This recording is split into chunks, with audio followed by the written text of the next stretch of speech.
me about it. Come on, let's talk about it. Change up the things you see. Open your mind to possibilities. Find your power, passion, and your purpose. You know it's time for you to walk in greatness. Let's murder mediocrity. Slay your goals, live out your dream. Right now. Inspirational Perspective. Love, I want to jump right in because today, you and I, we're going to be covering quite a bit. We want to talk about dating for singles.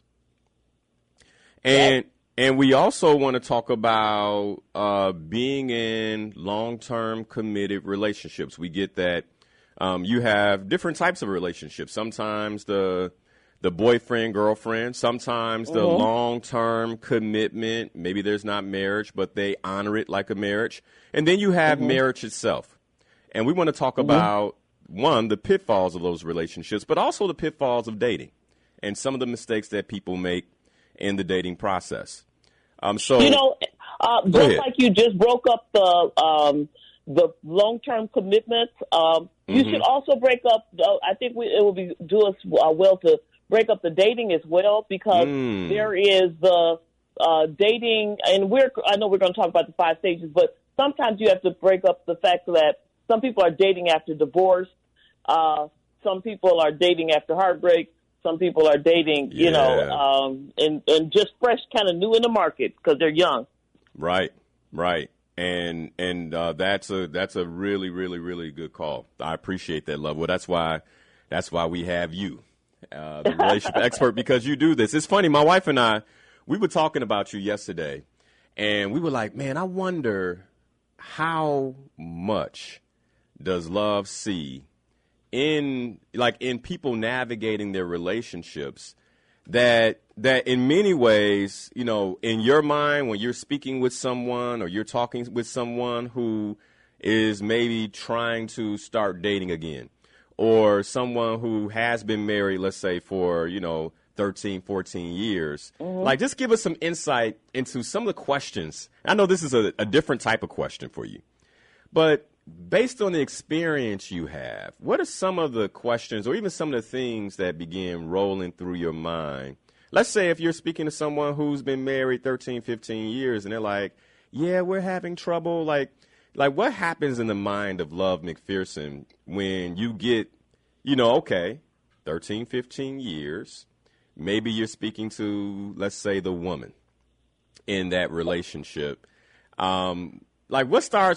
How do you even come up with the questions that you ask someone when you're working with them? You know what I do? I start off with asking them their goals for the relationship. So some people may say, I need healing from infidelity. Some people may say, we have communication issues.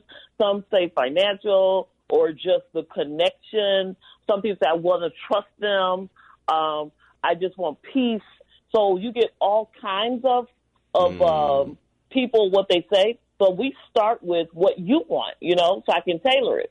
But then after I find out what they want and what they've experienced, I also go into their history to find out. Because a lot of times the biggest dive that you have towards help will be found in what they've been conditioned to do, respond, and believe. And so I will, once I get there and I'm able to tie back their behaviors and their responses to their mate and how they are hurting each other, it really hits home, and people are like, yeah, that is an issue. And then we go into solutions. I always say you'll end with solutions. And so the thing about it is those type of questions, they become easy as you begin to flow. I just can see the patterns. And I think that's probably the biggest thing. My brain is trained to see the patterns of what things where things tie back with each other.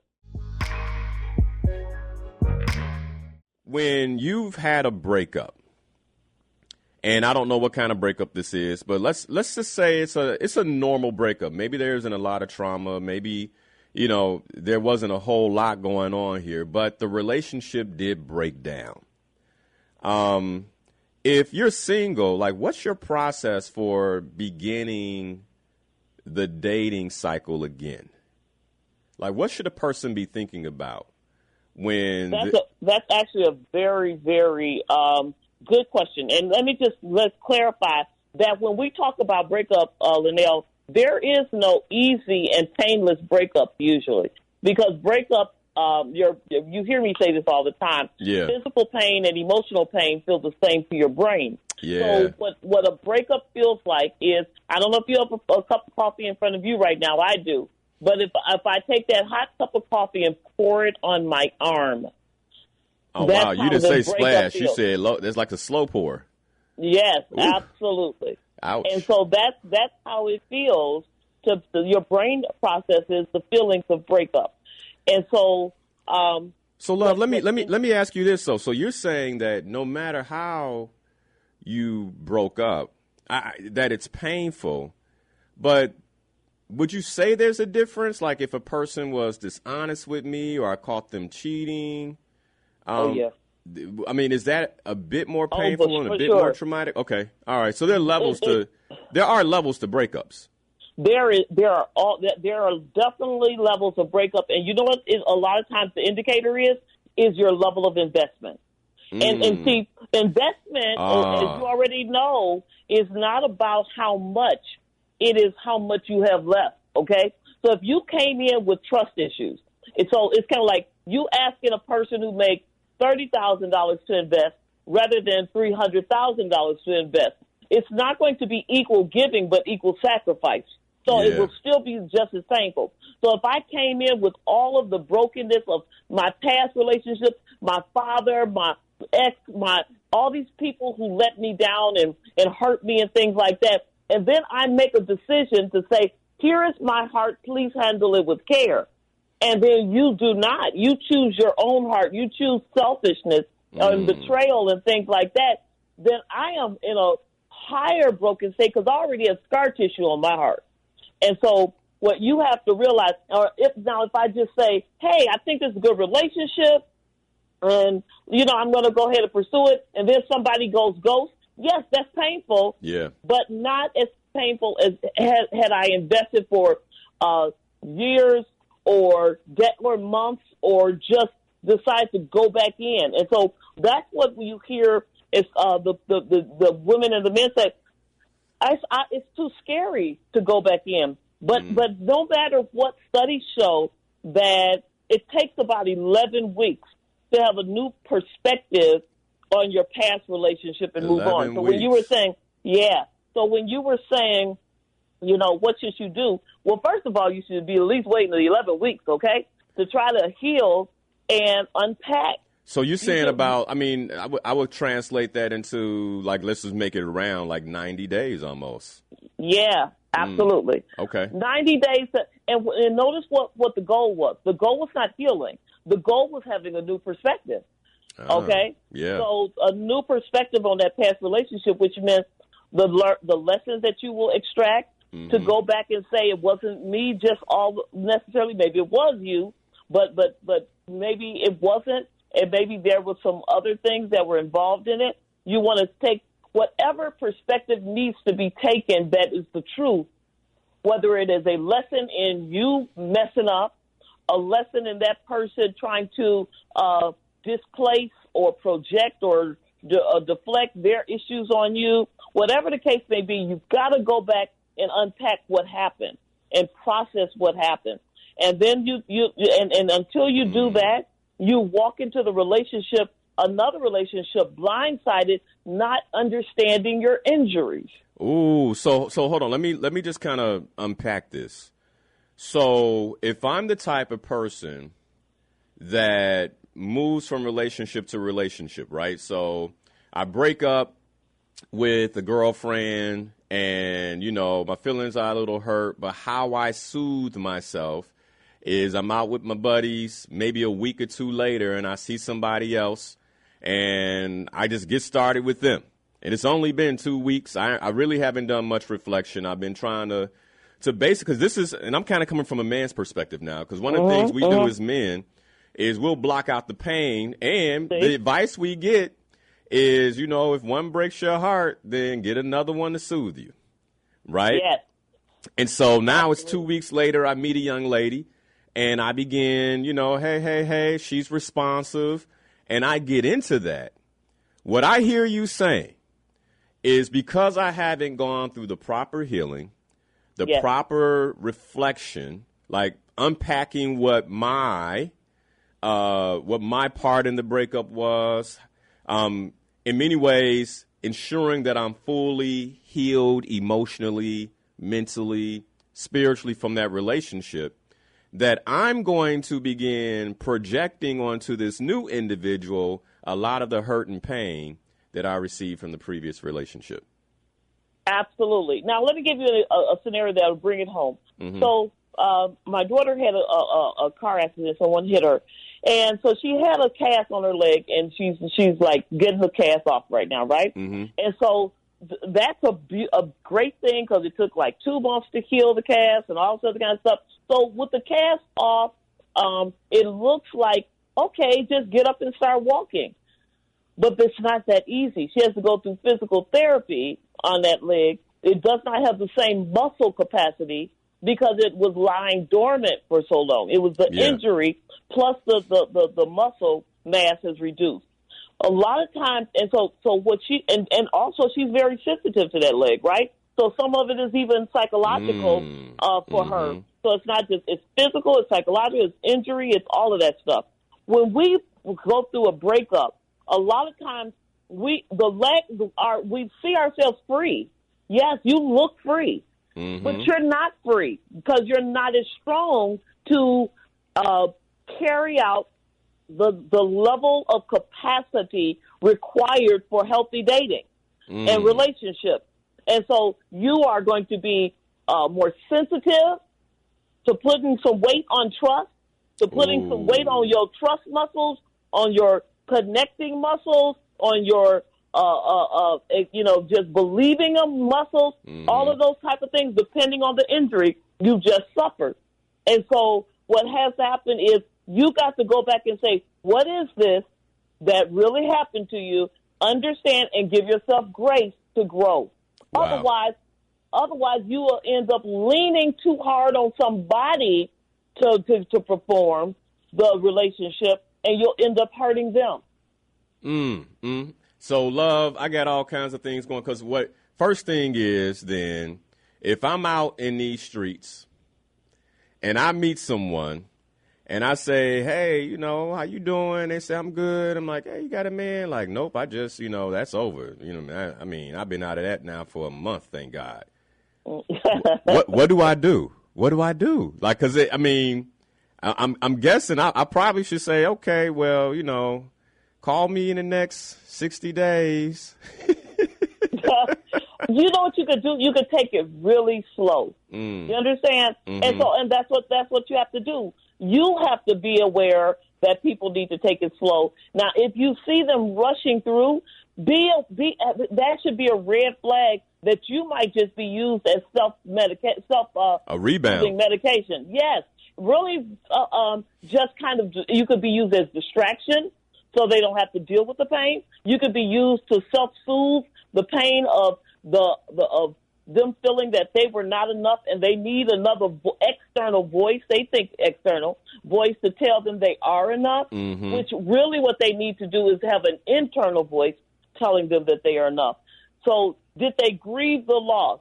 And different griefs are different things. If it's you sitting at the funeral of a mother, is different from sitting at the funeral of maybe a distant aunt. You understand? And so did you grieve the relationship? Did you reflect on the patterns and that you are having? Because once you finish, you got to go back and say, is there a pattern of what I'm experiencing, or is this an isolated incident? You understand? So that's that reflection time. Then guess what, Linal? This is the biggest thing. You got to learn to have a better relationship with yourself. You got to be able to trust yourself, especially if it's infidelity, especially if it's betrayal. You got to have a relationship, because people say, I don't trust my picker anymore. You say how I pick, right? Yes. Well, your picker, you're like, I chose this who I'm attracted to. Right. Exactly. Yeah. And you don't understand why you keep attraction ragadies, which is what, our first class of the new thing? I want to tell them about that in a second. Yes. So you have to trust yourself, and then sometimes you have to forgive yourself. Because it's not just trusting, it's forgiving. Why do you have to forgive yourself? Because some of times you knew within hours or days of when you went in. Some of you knew because they violated your code of standards, but you turned on you, rejected you, abandoned your standards, and went forth in a relationship. So you got to forgive yourself. After you forgive yourself, you can forgive them if they've done some things like that, and then dare to dream again, and take your time to move forward. So, Love, I have a relationship question. Okay. And this question is for, couples who've been together for quite some time. And so I'm committed. I'm committed, but I just don't feel my significant other the way I used to.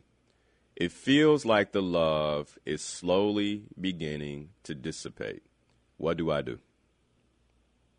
One of the things that you have to stop and do is, and that is definitely an opportunity for counseling, because of sometimes what got you where you are is very difficult for you to determine because you're so in your feelings.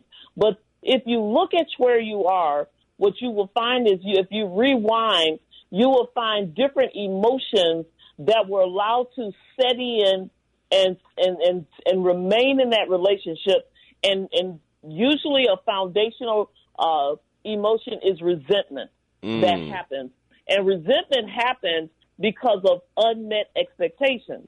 And so what happens is we resent because we thought this was the person that was going to give me what I needed for my emotional needs. And when they let us down, then what we do is we can build up resentment. We can start building up distrust. We can build up discouragement. It can be a domino effect of emotions that bring us further and further apart because that person that we were counting on let us down. And so then the resentment begins to hit, is what I hear you saying. And as that resentment hits, it begins to impact emotionally how I feel about that individual. So how do I get it back? What steps would you give me or my significant other to get past the resentment and begin feeling the love I have for this individual again? One of the things that I would do is tell you, first of all, you have to go back because you got to reverse the resentment. If the resentment came through unmet expectations, you've got to define, were they unreasonable expectations where, I am asking somebody to fix my life or something? Were they unclear where I just expected you to know? Were they unmet where I know I gave it? They were reasonable expectations. You just decided not to do it? Or were there some things that I wasn't counting on? Like maybe there's some cognitive issues. Maybe there's some childhood traumas that don't allow you to even meet my expectations. So unpack that first to see if you have been unreasonable in the relationship. Now that you are unreasonable, you all will need to sit down and discuss what your expectations are. Make sure they are reasonable. Make sure that it's something that your person can do. Like, make me happy. No, nobody can make you happy. That's an unreasonable expectation. You got to start and say, a lot of people will say, are my standards too high? No, I said, your standards are not too high. You're asking for the wrong things. If you're asking for somebody to make you happy, that's something you need to process through. So notice I haven't even given you steps towards dating. I haven't even given you steps towards having some alone time. I haven't given you the steps towards saying good things to your spouse. I haven't even given you those skills yet. Why? Because we got to clean out your heart. This is the condition of the heart. So first thing we have to do is repair the heart so that it can even be receptive in a dating situation. Otherwise, you're sitting at the table with somebody. Yeah, you're not even talking. No, you're not talking. Yeah. And so what you want to do is make sure you are unpacking what's reasonable, what's not, and make sure that you decide. These are some of the mindsets you have to decide. I am going to make sure that I am give my spouse grace. And so these are some of the things you have to do. Mm-hmm. You're going to have to make sure you give your spouse grace. You're going to make sure you diligently do the work. See my spouse as my savior, as my spouse and not my savior. That means, clean up reckless behavior and poor habits, addictions, all that kind. Make sure that you are vowing to have good character. That's integrity, compassion, godliness. You make sure that you are generous. Generous in what? Money? Not just money. Generous in your time. Yeah. This is done. I'm giving you some steps now. Yep. This is how you reconnect. Generous in the gift of your time. Generous in the gift of peaceful home. Shutting your mouth. Get generous. Oh, did you just say shut your mouth? Did you just say that? Shut your mouth. Everything don't have to be an argument. Everything doesn't have to be an attack. You don't have to clean up everything your spouse says. Okay? Make sure that you give generously gentleness and compassion, patience, being non-judgmental. See, these are all behaviors, and before we even get to the date. And so those are some of the things. And then you take personal responsibility for whatever happened that you contributed.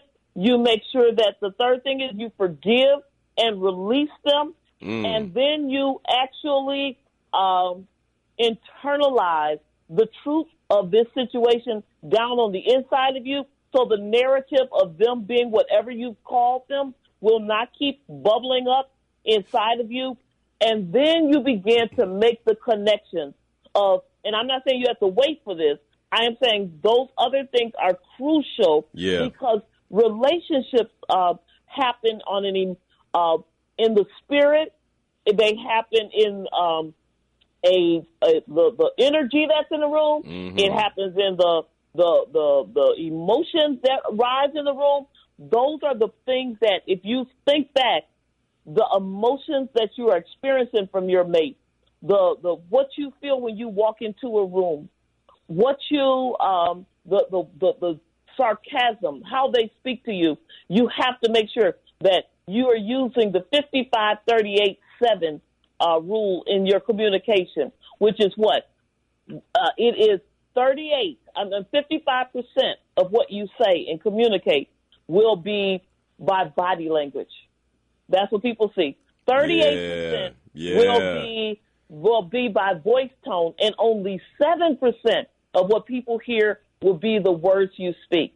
So you have to relearn everything. And then you practice caring, which is eye contact, voice tone, response, affirmation, praise. Use it as a discipline, not a feeling. That's important, Linal. And when you're trying to reconnect, affirmation is not about how you feel. It is a discipline that the person does to make sure they are making their mate know that they appreciate them.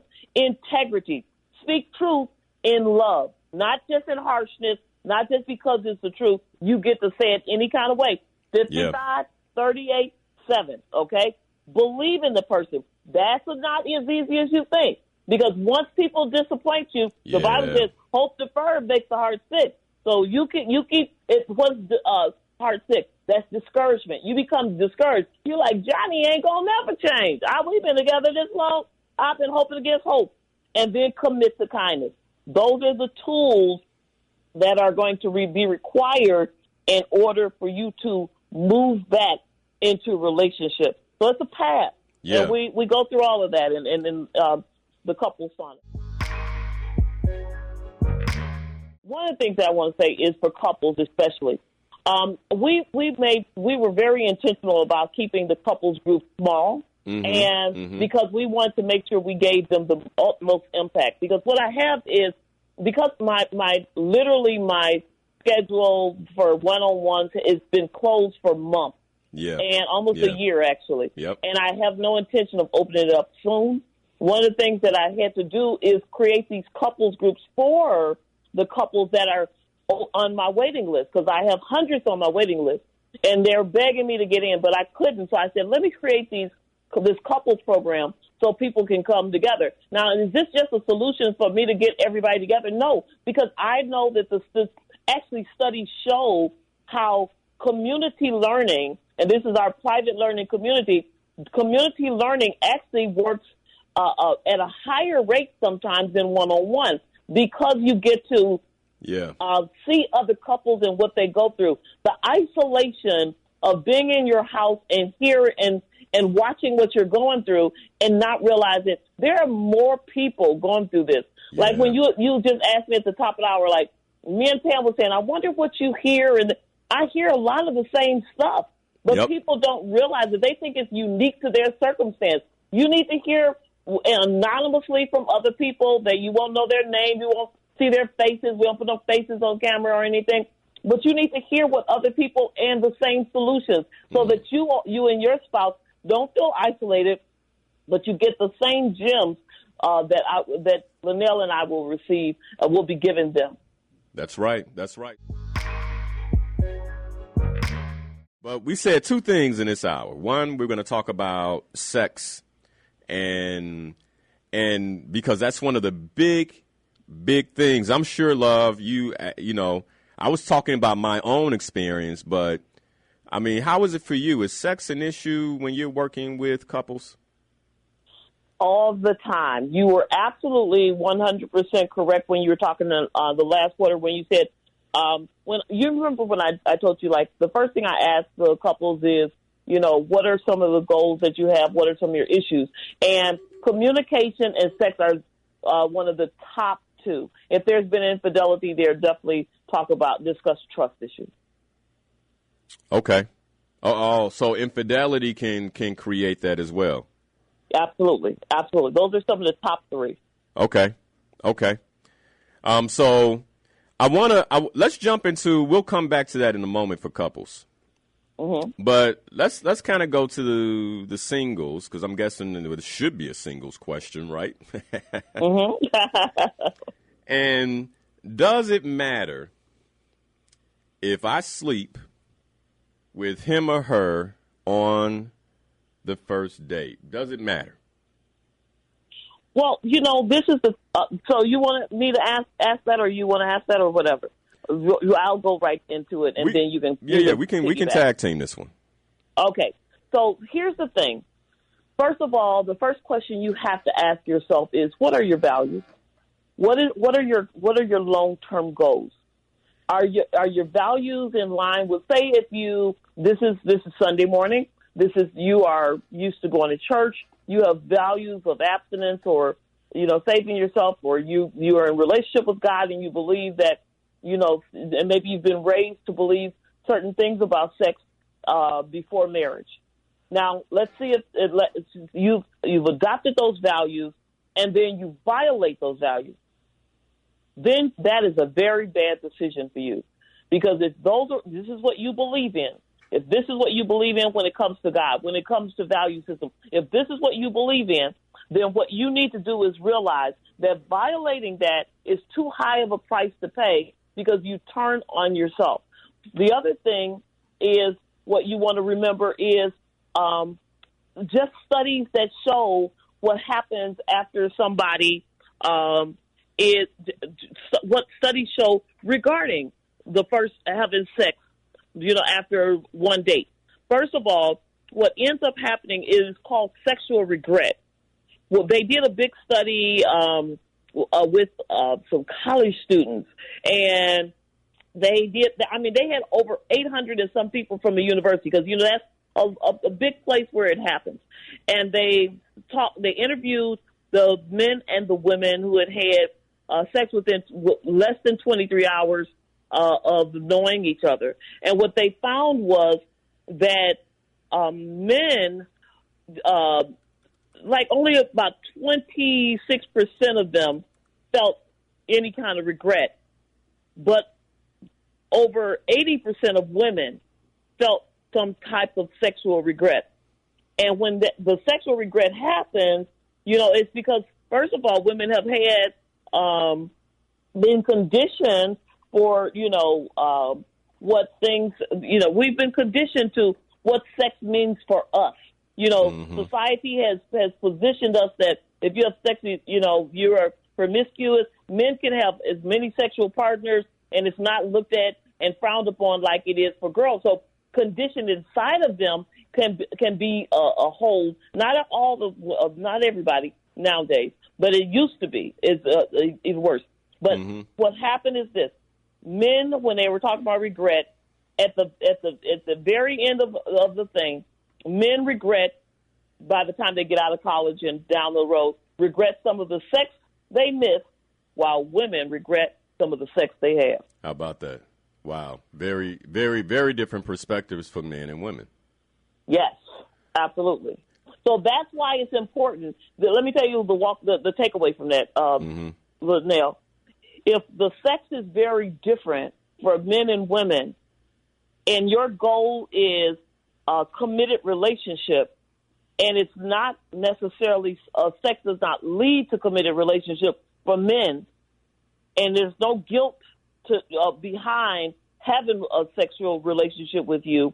There is no bonding that happens chemically like it does with women when they have a sexual relationship with you. If none of that stuff happens for men, and somehow you do this and you violate your principles and value systems, then that's when it leads to what studies have found, such as depression and feeling used and loneliness. So it can literally go into psychological distress after having that. So you got to be careful about that. Yeah. And so, Love, this is how I would answer it. Is sex with the person on the first date, the first night, okay?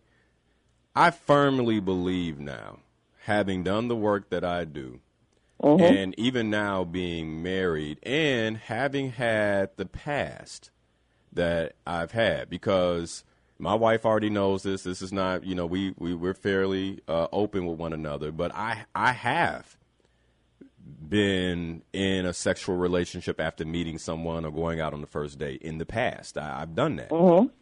And so there's a couple of things here. The first I want to talk about is what you kind of raised the alarm on, the ability to further navigate that relationship clearly. Because when sex gets involved, now there's a physical, spiritual link to somebody I don't know that well. And so all of a sudden I become more willing to overlook things like, conditions of satisfaction I might have, or non-negotiables I normally wouldn't put up with. I begin to become willing to overlook those things. And I'm saying that from experience. Okay. Yeah. So that's the first piece. And then that's how we can end up in a relationship that just doesn't work. And we ask ourselves, how did I get here? Well, you had sex too quick. So that's number one. Number two is I firmly believe that sex is just not a physical act, that it is a very spiritual act. And this is part of my, when you hear about sex being talked about in the religious realm, right? I'm just going to make it very, very broad. Most of the time what you hear is, no, don't do it. And I think one of the reasons why the answer is so absolute in the religious realm, no, don't do it, is because it's based on a spiritual reason that many people don't know how to articulate. So I'm going to take a swing at articulating it. Because, I don't know about you, Love. You're probably one of the few people who I know who's spiritual, who has actually been willing to have this conversation and engage in the conversation in front of people. Because often, you get to preachers, I hate to say it, they'll go to the scripture versus really giving a very clear, thoughtful answer around why they believe this is something you shouldn't do. So here's my take. When we are spirits And and I say this all the time on my show, that when we look at ourselves physically in the mirror, sometimes we forget that this is a spiritual journey. This is a spiritual journey. And so as I'm on this spiritual journey, I'm having spiritual encounters with other people. I don't have to have sex with someone to have a spiritual encounter. I could pray with them and have a spiritual encounter, right? I could meditate with them and have a spiritual encounter. There are many ways to do it. And by the way, those are probably some of the safest spiritual encounters you can have, because you don't leave with, parts of what they have in their spirit on you. But when you have sex with someone, that's a spiritual intermingling. And because it's a spiritual intermingling, that means that I begin to, in that intercourse or in that interaction, I begin to open myself up to whatever spiritual battles they have too. And I firmly believe this. So if this person is battling depression, or this person is battling something else, that when I lay down with them, I don't know this person. I don't know what they're dealing with. I don't know their struggles. All I know is that I'm crazy attracted to them, and we had a phenomenal evening with fun and drinks or whatever else, and now physically I want them, or I'm attracted to this individual. But what I don't know is their spiritual baggage. And what I don't know is if I lay down with them, not understanding who they are spiritually, and I make this spiritual connection with this individual, I might walk away with some of their bags. And if I don't know what's in those bags, do I want to take that chance? Yes. And that's how I explain it. I don't tell folks no, don't do it. I don't tell them, yes, it's okay. I say, hey, look, these are what I believe the spiritual implications of having sex. Now you go decide. I love what you're saying, and let me take one more layer onto that, Linal, as far as the spiritual. What ends up happening is this: physically, our brain, the place where you experience arousal. And I know this is not all. This is okay. Let's look at a cup, right? Like let's say a plastic cup. Well, let's look at that plastic cup and let's see a rim around the top of the plastic cup, right? Right. So what happens is this. If you look at the cup on the inside, the container where it contains water or whatever liquid, that is the sexual arousal.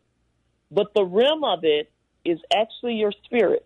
So when a person comes to you, they must go through your spirit to get to your arousal point. To get to that cup. To get to what's inside that cup. Yeah. It's almost like a condom. You know how you, on the other side. Yeah. But the rim right there, you got to go through the spirit. So you're passing and connecting spirits to get to the arousal point. And that is, to me, the reason why when it comes to sex, you should move incredibly carefully. Let me just kind of give people a feeling of why, so they can bring this home. What ends up happening is this: the reason why sexual abuse, where rape and things like that are so devastating and traumatizing and can last for a lifetime, is because somebody has gotten to the arousal state of a child or an adult, but the spirit in which they came was a spirit of aggression, a spirit of violence. So literally your spirit was violated when they came to you. Yeah. And sometimes even in an abuse relationship, it's so kind of shocking and confusing for a child because our bodies were made to respond sexually, but we didn't want it. So it's confusing. So just because you see an arousal doesn't mean it's okay. Yeah.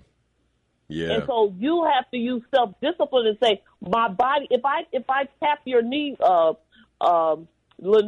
it's going to do the reflex, right? It doesn't matter. It's going to reflex. I don't care what touches certain parts of your body is created to respond. That doesn't mean you bring certain elements in there to continue the process. Yeah, I agree with that. And you know, when we look at marriage, right? You know, so this whole idea, to add on to this, we talk about consummating the marriage and two becoming one. You know, so you have the ceremony where the two become one, you know, in front of family and things like that, visually in the ceremony. But they often say you're not married. You know, back in the day, they say, well, you're not married until you consummate it, because there's also that spiritual consummation where now that you all have had sex, you are spiritually tied to one another. And so, love, the last thing I'll add to this question is I believe one of the reasons why mental health issues are on the rise, depression is on the rise, is because of the sexual promiscuity promoted in our culture. Because Definitely. I haven't, you know, quote unquote, been married, right? But spiritually, I have been married to lots and lots and lots of people, depending on my sexual activity. And so now I'm mentally trying to, you know, like process that, emotionally trying to process that, spiritually trying to process that. And without real support, completion, therapy, etc., I think many of us are left holding the bag of actions we took that we really didn't understand the implications of those actions on us and our lives. You know, you actually sealed the deal on the singles. You're absolutely correct. I want to just kind of take another level for the couples as well, because when you talk about passing through your spirit, let's go there. Go there. What ends up happening is this: a lot of times, the reason why your spouse don't want to have sex with you is because you come with the spirit of selfishness. It's all about you. You have objectified your spouse because you have not made love to them on a daily basis. You have not. You have no desire for them on a regular basis. You've come for an object, a part of them, which is objectification, where you have objectified your spouse to a body part, and you come and they can feel the spirit of, they don't want me. You don't even talk to me. You only want my come up body. to me when you only are nice to me when it's time for sex. You only do something nice when you're trying to get sex. And so they feel the spirit of manipulation or demand, and if you've been raped, you feel, I don't want this because I don't want that spirit of you who does not really love me.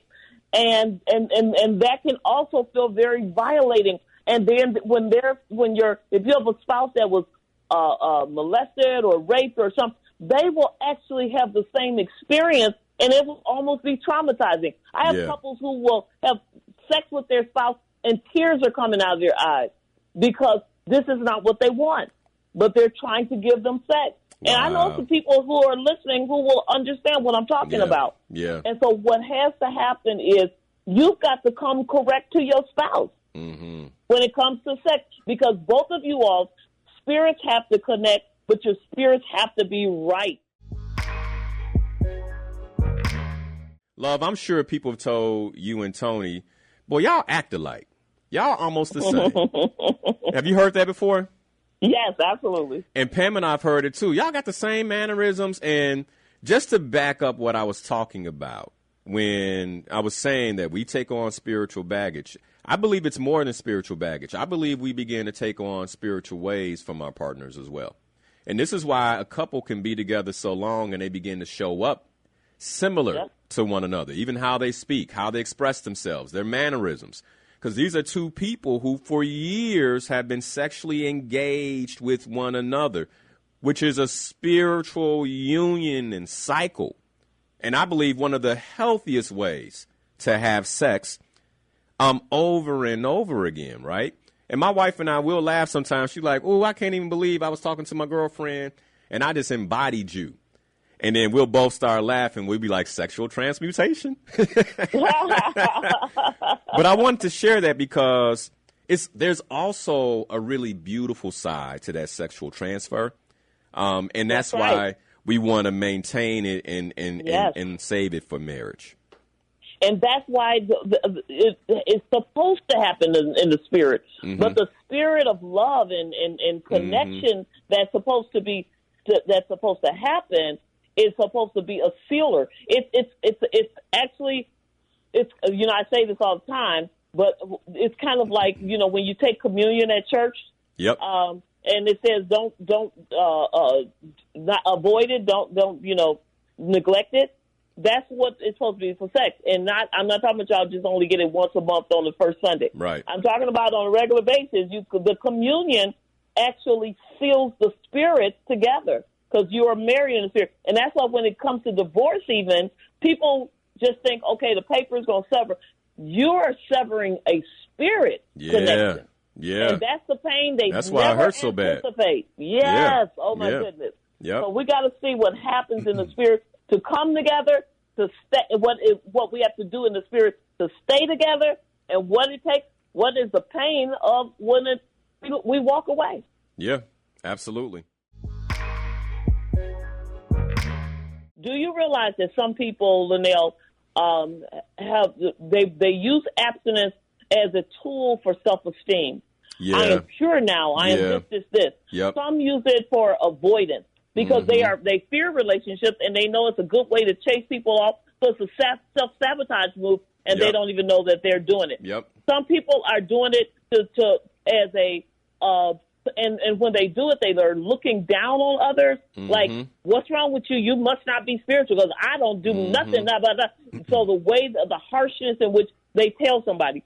So when you're talking about having a healthy conversation, make sure you understand the principles of why you're doing it. Make sure it's not coming from a place of trauma related to a sexual abuse or trauma related to a breakup, trauma related to the fact that the church is saying, oh, is this horrible, is this, and your mind can't even wrap around the fact that it could be beautiful. You understand? Yep. So make sure that you understand, and then if you are sold on why you're doing this and you understand why and like the deep depth of this, and you're able to talk to somebody and say, hey, this is where I'm at, and, this is why I made such decisions, because I'm literally protecting my spirit from this, that. You can have deep conversations. And that's why you come to the couple sauna, so you can actually learn the language and the reasons for whatever decision you make. Yeah, and how to have these conversations, because I firmly agree. And it's one of the reasons, too, Love, why I don't feel it's my place to ever tell someone what they should or shouldn't do. Me either. I don't either. Before marriage. Because I know plenty of relationships that people have gone both routes, abstinence and have had sex before marriage. And in both cases, the relationship didn't work. And in both cases, the relationship worked beautifully. I'd love to hear from you and the experience that you've had with more mature adults who've experienced that. Like, how does one get back into dating after such a long break? I have found that, unfortunately, I have to say this because it's just the truth. Half of them are double-minded, Linal. They say they want to date and be in a committed relationship, but they are really... They have a rhythm they have created of being by themselves. And so a lot of times they really don't necessarily want. That's one group of them who really don't want. If you really paint the picture and push them, lock them in the corner and say, okay, this is what you're going to do. You're going to be accountable. You're going to have this. You're going to have this. They don't really want a husband. They wouldn't mind a mate. They wouldn't mind companionship, but many of them are really not looking for a husband. You ever, down, and so you got to be honest with yourself whether really you are ready for going back into relationship in a husband-wife capacity. If for those who say, yes, I am ready, then what you have to do is, are you actually being out there and placing yourself out there? What I have found is with your mother and other women like that, there is absolutely nothing that you would see that will make you believe, if you walk past her, that she was even in the market. Yep, I agree. It goes straight over their head. There is no kind of energy that is flowing out of nothing. And if I know Anita like I know Anita, she is not coming off like, she's on the market. Hey, so, yeah, she's on the market. I could guarantee you she is not doing that. With love, right? I mean, with love, Anita. But there's Anita used to stand at my door just to come down there and talk and have advice. So that's why I'm talking about. You said, how long have you been doing this? Anita was down there too. And so what I'm saying to you is this. Women, I have seen so many of you, and not just the older ones, but the younger ones too. Literally, men will be looking at you, and you don't even look. Oh, Love, let me tell you this. Attention. One of the tests I give, and by the way, my younger female clients who are like, I'm having a hard time being in a relationship. This is why, hey, do the work today. Get in the dating gym. If you're a couple, get in the couple sauna. But this is why I say this. I give them the test. I said, okay, if I were single, you know what I'm up to in life. If I were single and you were in Target, and I want you to go through your regular day, how you do men, not because don't give me no other answer. Your regular day, how you do men. You're in Target in the self-checkout line. I'm in the self-checkout line behind you, and I see you checking out, and I go, well, good morning. How are you? How would you do me? And all of them have said, oh, wow. Because they already know they're going to turn around, give me a frown, something, to Clarence, right? At Clarence, it would even happen to me, brother, right? They give me a frown and walk out. Yeah. And then get on a call with me as a coach saying, I don't understand what's happening with my dating project.